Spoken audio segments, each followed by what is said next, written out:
बुरी आदत। एक अमीर आदमी अपने बेटे की किसी बुरी आदत से बहुत परेशान था।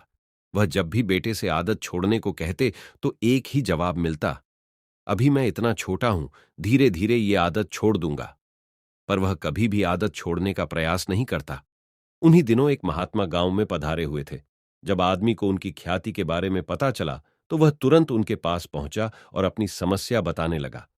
महात्मा जी ने उसकी बात सुनी और कहा, ठीक है, आप अपने बेटे को कल सुबह बागीचे में लेकर आइए, वहीं मैं आपको उपाय बताऊंगा। अगले दिन सुबह पिता पुत्र बागीचे में पहुंचे।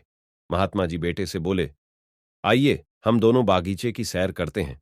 और वो धीरे धीरे आगे बढ़ने लगे। चलते चलते ही महात्मा जी अचानक रुके और बेटे से कहा, क्या तुम इस छोटे से पौधे को उखाड़ सकते हो? जी हां, इसमें कौन सी बड़ी बात है।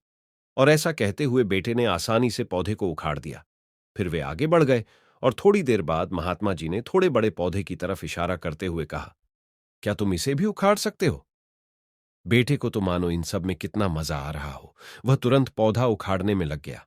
इस बार उसे थोड़ी मेहनत लगी, पर काफी प्रयत्न के बाद उसने इसे भी उखाड़ दिया। वे फिर आगे बढ़ गए और कुछ देर बाद पुनः महात्मा जी ने एक गुड़हल के पेड़ की तरफ इशारा करते हुए बेटे से इसे उखाड़ने के लिए कहा।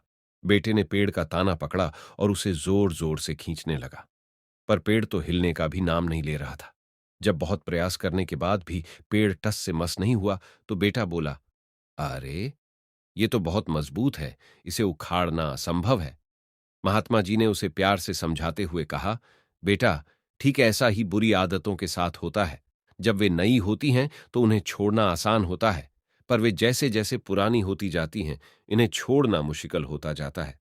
बेटा उनकी बात समझ गया और उसने मन ही मन आज से ही आदत छोड़ने का निश्चय किया।